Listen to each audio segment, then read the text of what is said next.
Tusken Raider. Hello? Hello. What's up? Yo, what's happening? Not much. I wanted to ask because I'm going to Star Wars Celebration this year. Oh, are you? Yeah. I wanted to know, and this is like a little bit of a weird question. I don't know if you've ever been asked this before, but how would you redo the Star Wars prequels if you could? If I could redo the Star Wars prequels. First of all, I'm going to be at Celebration too, so I'll see you there. Hell yeah. If I redid the Star Wars prequels, I would. To me, what makes a prequel worth watching is the curveballs and the weight of knowing where someone came from and like how good it was compared to how bad it is now, or vice versa. And I would have made them. I would have done shit like, okay, you have an expectation of seeing a Star Wars prequel. You already kind of have a feeling of what's going to be in it. I would have the first Star Wars prequel start out with, or whatever, Anakin Skywalker. He's an older guy, and immediately he's there with his partner, Luke Skywalker, and it's some guy you've never seen before in your life. You know, I would do shit like that where it's like, wait, why? This is Luke Skywalker? What are we talking about? And then have something later on where maybe he's a Jedi that dies, and maybe that's what Anakin names his kid after. Or, you know, shit where it's just like, wait, I thought this was how it all happened. And then, you know, someone else becomes Darth Vader that isn't Anakin. You know, or, you know what I mean? Like, shit where it's like, whoa, I did not see that. I thought I knew the way that it unfolded, and I didn't. Definitely. I totally agree with that. Little twists along the way that just would have been like, what? You know, I'm trying to think of what else, but I wouldn't have had Anakin as a child. I honestly would have kept Anakin Skywalker a mystery. I would have not let you know what character is going to become Darth Vader. We know that a guy named Anakin Skywalker is going to be Darth Vader. We know that from Return of the Jedi. But in the prequels, I would have set it up in a way that, is Anakin in this or not? They haven't mentioned anyone named Anakin, and I've been watching this prequel for 2 hours. You know, like, what is this? And it's only at the end that you find out that their original name was Anakin, or maybe, you know, something like that, where it's like, shit, I did not, like, maybe that's the real name of someone you loved in the prequels, some original character that you didn't know before. And you're so upset that this nice guy becomes Darth Vader because he falls that far. You know, Anyway, I'm rambling, but that, you know, a bunch of shit that just, you know, playing with expectations. You know, it's why Resident Evil Remake is so good. It's like, you've played the original. Oh, here's a remake. Well, how good can that be? I already know this stuff. How good can that be? And, you know, wait, what are these Crimson Head zombies? Wait, these weren't here before. Hey, what's in the water? Oh, there's nothing in the water here. Oh, there's a giant fucking shark. That wasn't there before. You know, playing with your memories is the most important thing. That's my opinion. Mm-hmm. No, I totally agree with that. I feel like it needed its own voice that it did not have. Yeah. That the original, like, it was just so much, and people say it wasn't, but it was a lot of fan service. And it was just like, oh wow, look at all the lightsabers we put in this, you know. So I feel like they should not, or George Lucas should not have done that. So. Yeah. It felt like shuffling feet until everything was in the right spot. Yeah. It just didn't work. Now, I will say, though, we bashed the prequels. I still think there are sequences in the prequels that are great. Sure. They don't add anything to the big picture, ultimately. But I like them as directorially or whatever. And I disagree. I see Shai Long, I still don't know how to say that as a screen name. But Cheyenne saying it in the chat, and a couple of people agreeing about the pod racing. I really like the pod racing scene. I think that's a really great directed piece of action, and I think It's directed well. It's visually cool. The sound design is awesome. My favorite sound design maybe in any movie. It's a great sequence, but it doesn't fucking add anything to the Star Wars. Why is that in this at all? But I'm able to appreciate it for what it is. And it's just like the Darth Maul battle. Darth Maul ended up not really mattering, but his whole battle is really fun to watch. And just like the pod racing, like that is one of the best sequences in the new Star Tours. I think there's great ideas in the prequels. They don't add up to anything. They don't add to anything. No, it's a waste of fucking time. Yeah. But Cheyenne is saying it's too long. I honestly, I like it as it is. It's like 20 minutes. It is really long. It is too long for that movie. But I like watching that sequence on its own. And it almost makes me wish he put out, like George Lucas put out a short film that was just that. It doesn't deserve to be in that. I also agree, Jared is saying in the chat, I also agree, the sound design when Jango Fett and Obi-Wan are in the ship battle. Some of the best sound design in any movie. Ben Burtt is a master. Those concussive mines that they fire is one of the best. I'm so glad that's in the new Star Tours. Yeah. Because it's great as a concept, but they don't add anything to the movie. And I will say, I'll go on record, Revenge of the Sith, I really liked the first moments of Darth Vader, putting the helmet on, and that hush, and then the first breath. I think that scene is fucking rad. I think the scene between Anakin and the Emperor at like the little opera thing they go to is fucking rad. These are great moments in shit movies. But I will say my only thing that I defend about the prequels, more so than what I've done already, I've said what I said, but one thing I will always defend is I don't think him yelling no as Darth Vader at the end is nearly as bad as anyone says. I think makes it out to be. Yeah. How do you feel about that? I don't like it when they put it in the Return of the Jedi Blu-ray. I won't. No. That's another story. Fuck Sith. that. It's yeah. fine. But in Revenge of the Sith. Yeah, it's fine. It doesn't. I don't think that movie's very good at all. But that's not the worst moment in Revenge of the Sith for me at all. For me, so many people bandwagon jumped on that as like, oh, look how horrible it is. This is the worst scene ever. Everyone yells no in every Star Wars movie. No, Luke, I am your father. No! Every single character. Obi-Wan did it. Everyone has done that. And that was not out of character at all. It was hard to see a character we know do something different like that. And some people couldn't stomach that. But I wouldn't have maybe had him do that if I wrote the movie. But I didn't think it was that bad. I thought it was much worse. I thought that, like you said, there were much worse things in that movie. Him yelling no was just nothing compared to everything else. I mean, like, General Grievous is in that movie. I don't think Darth Vader screaming no is the worst thing. And I don't even I like the idea of General Grievous because it's almost like he's prototype Darth Vader. Like, it kind of sets up what are they really doing here? What are they working on? Yeah. And you see his eyes and they're real, and then he blows up his heart and it was like a real heart. It kind of sets the tone for like they're doing some experiment shit here. Like, that's pretty crazy. But the second he walks on screen, he's the wacky races villain. Like, it's just not. Yeah. No, I actually really like Grievous in the Clone Wars cartoon. Yeah, he was awesome in that.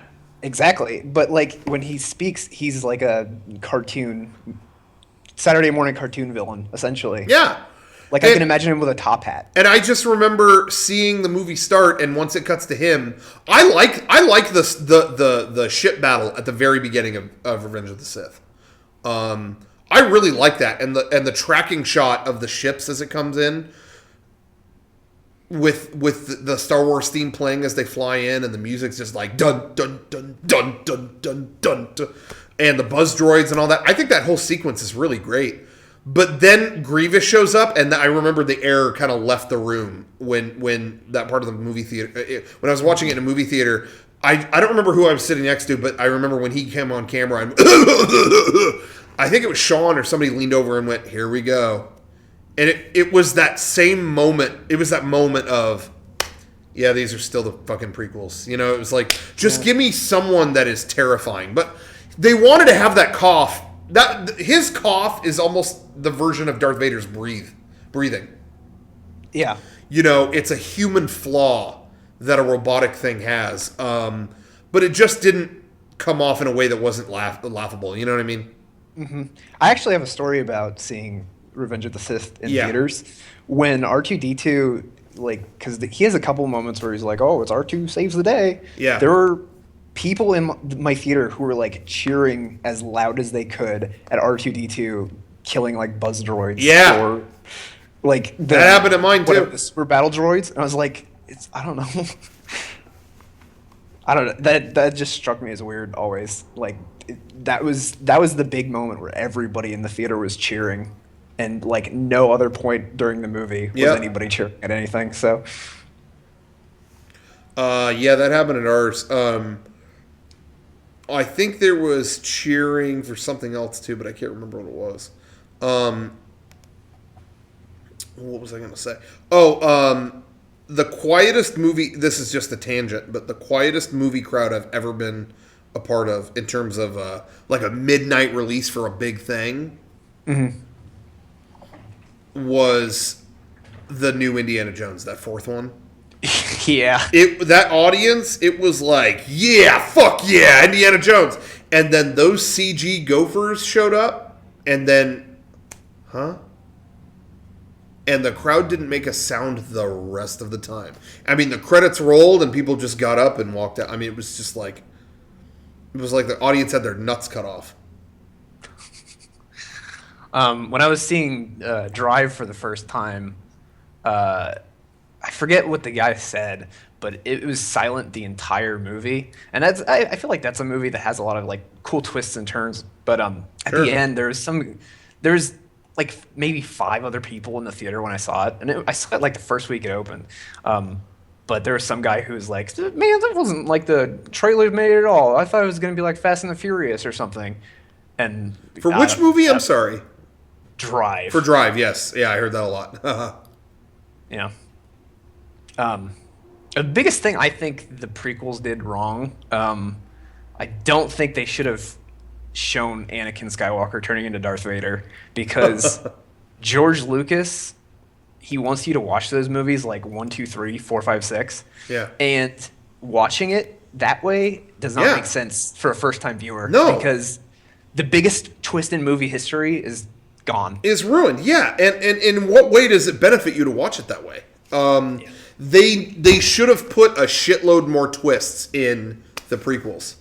Mm-hmm. And that's what it needed. It needed to put you on a constant guessing game. And maybe even end it ambiguously. Like, what happened to this guy? Maybe you do know Anakin Skywalker, you know?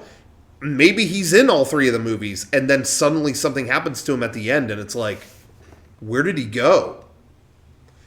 And then Darth Vader's in the new ones, and it's only then that you find, you know, it's still, the twist still works. I am your father.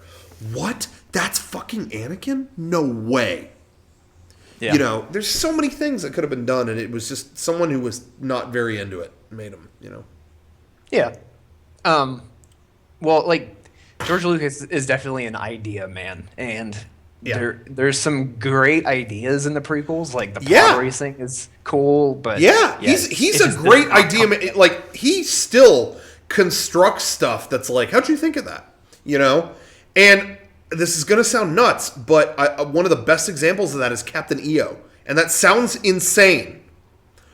But you watch Captain EO, and that's a world, and it's a world and a race of people and creatures that only exists for that 10 minutes that you're sitting at Disneyland.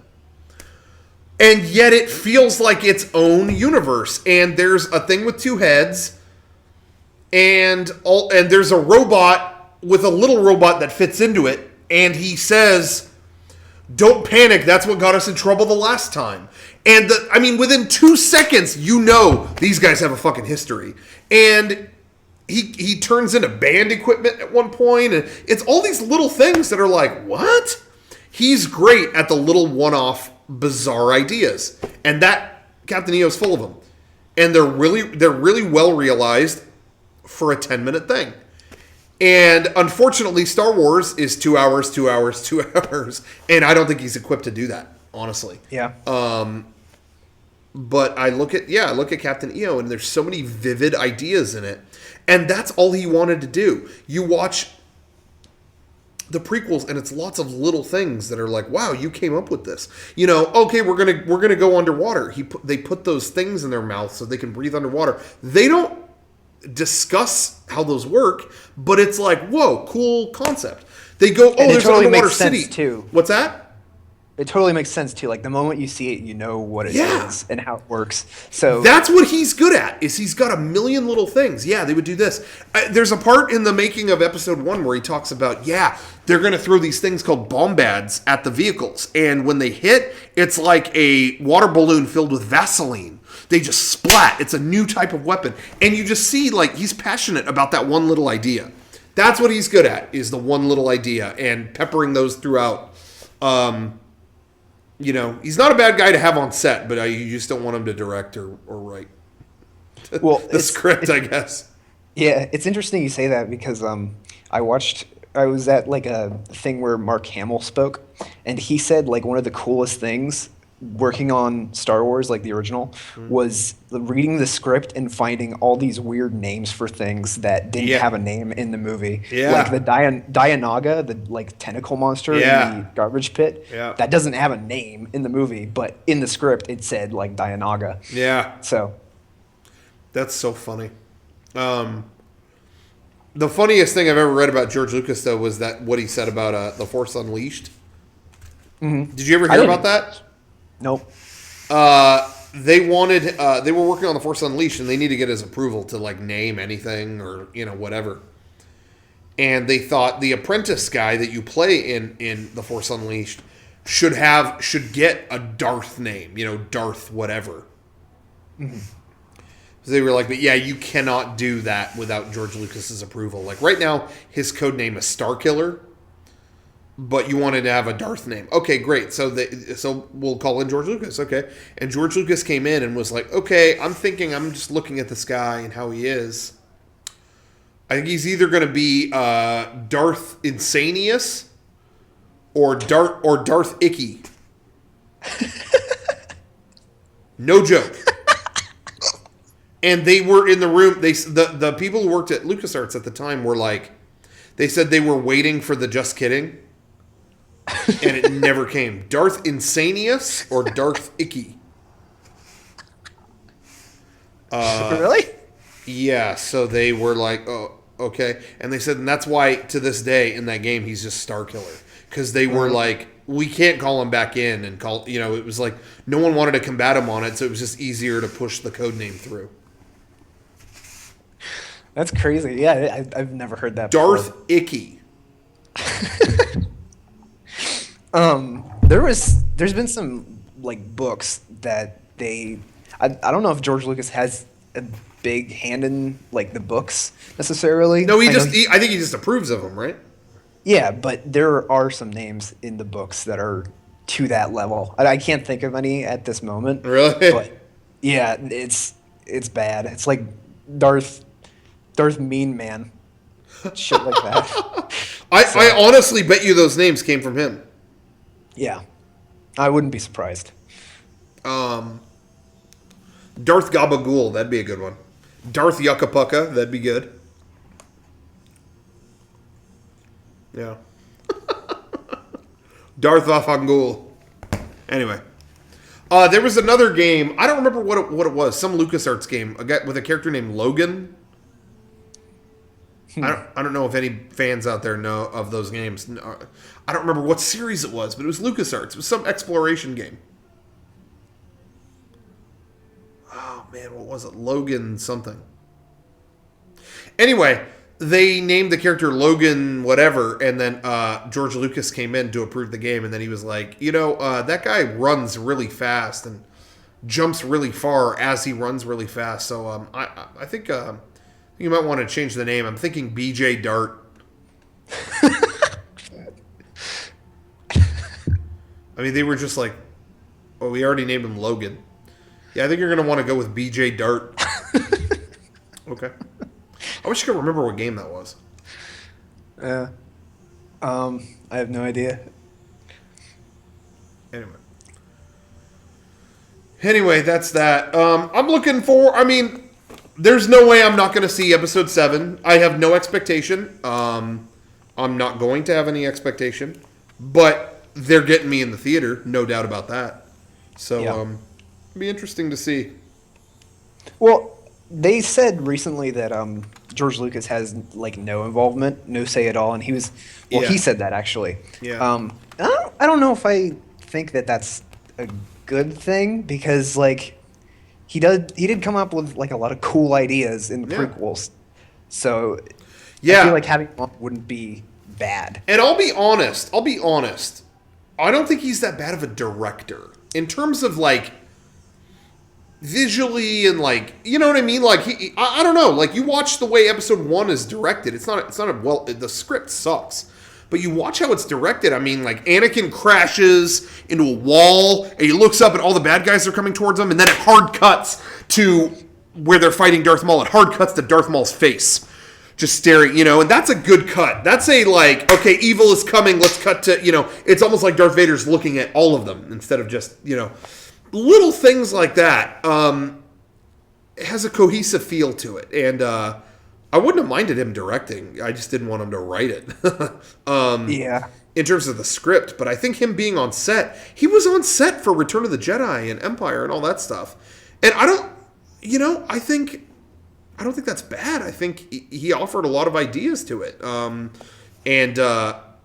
You know, his movies, the way they're directed, it's a very classical kind of style.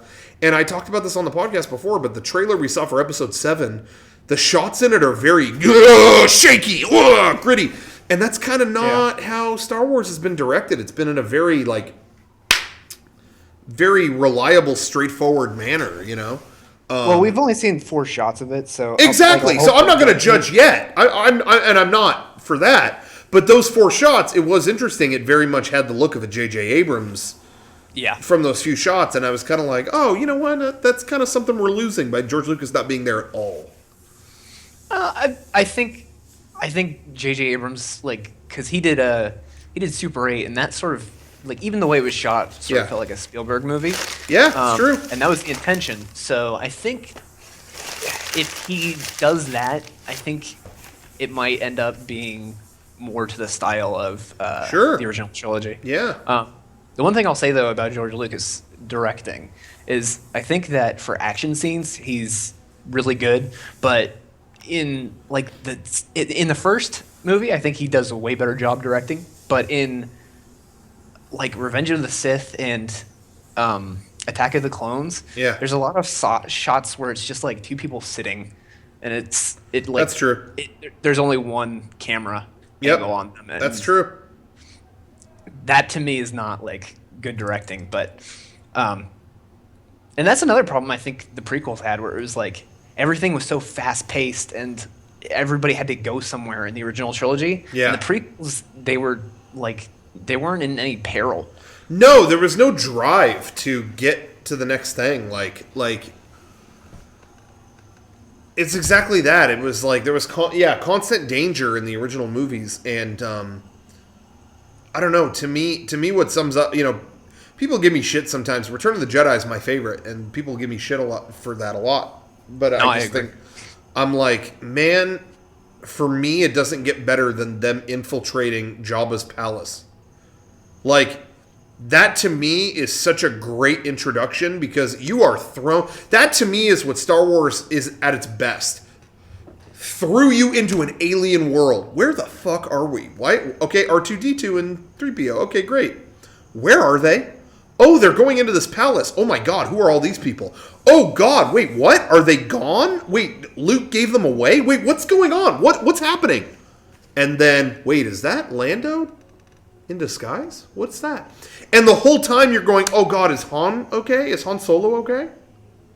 You know what I mean? There's just a building kind of you're thrown into an alien world, but you still have an idea what needs to happen. But fuck, is it? It's very tense, and and everything goes wrong. And everything goes wrong, and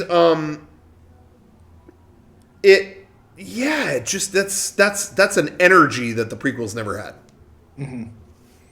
Well, like start to finish, I feel that's the same way with Return of the Jedi, where it's like they're constantly moving. The only part where they pause a little bit is when Luke has to have a quiet moment with Yoda, and it's a great quiet moment because Yoda dies. Exactly. Yeah, it's awesome. But then he also learns how much peril he's going to put his friends in and stuff like that. So that is still like he's still having weight thrown on him instead of in the prequels where they would talk about sitting out on the beach and stuff. And yeah. So I don't know. We'll see how it goes, but I definitely agree on that. There isn't a moment in the old Star Wars movies to just sit around and talk. There's no but man, this talk is making me want to watch the old movies right now. Yeah. Do you have the DVD copies of with the original theatrical release, or do you watch them on Blu-ray? No, it wasn't any better quality than the ones that frankly had been pirated. So I didn't care to rebuy them. The only copies I have of them are the regular DVD or the special edition DVDs that came out the first run. Right. I have those, and I have them, and I have the movies uncut on VHS. And those are the only versions that I owe. I would not buy the Blu-ray because for me, my favorite stuff, what made the trilogy as a whole to me is is Return of the Jedi is my favorite, and those final moments with Darth Vader and his sacrifice and all that is some of my favorite stuff in movies ever. And when I found out they added fucking dialogue, goodbye. Yeah. Yeah. Well, Return of the Jedi got the worst treatment of the three movies. They didn't touch Empire that much, but no, Empire's always survived well. Yeah, Return of the Jedi, they added the stupid dance scene. They added Darth Vader screaming no. They added some other stupid stuff, but I usually try and watch them with the bonus discs on the DVD copy. Yeah.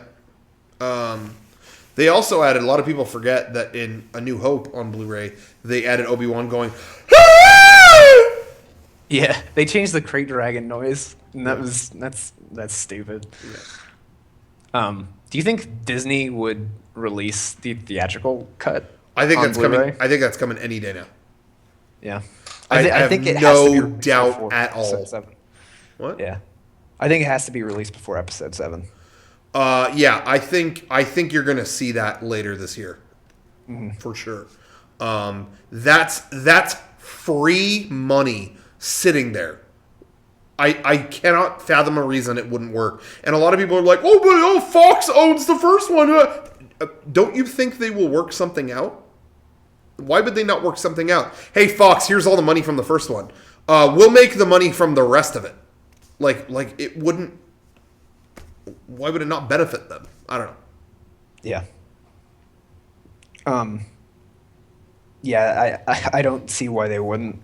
Have you been paying attention to any of the concept art that's been released for Episode 7? I saw a little bit of it and then I regretted it. I was like, I don't know if I want to. I don't know if this is real, and I just closed it.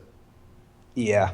That's sort of what I've been doing. And when I watched Mark Hamill speak, actually, he was talking about how people should really not spoil themselves on the movie. Yeah. Because I think, with the internet, we live in a time where it's you get a lot more information than you would have if you went and saw the original trilogy. Yes. I don't know. All the concept art that's getting leaked, you wouldn't have. Yeah, it would be quite a different experience if you had all that back then, and I just think you're denying yourself that now. I'm not going to look anymore. Yeah. Well, thanks for taking my call. I guess I'll see you at Star Wars Celebration. Yeah, I will be there. Do you have a regular badge, or are you going as media or something? I got a regular badge. Okay. It's a little bit pricey. and I was surprised by that. But I'm big into Star Wars, and it's happening like across the street from Disneyland. Yeah, So I yeah. think, That's why I'm going because honestly, they had it in a million other places, but I couldn't justify it. I'm like, I don't know if this would be fun or miserable. Now, if it sucks, go to Disneyland, hang out. Like you lose nothing. What are you doing? Let's go pee-pee. Oh, yeah. Frank has to I- piss. Oh, cool. Yeah, It's called pee-pee. he has to pee. Sorry, Thank you. All right. I think he had some poo stains too. Oh, jeez. That's unfortunate. Yeah. Anyway, Well, thanks for taking my call. thank you. See you at Star Wars Celebration. Take it easy.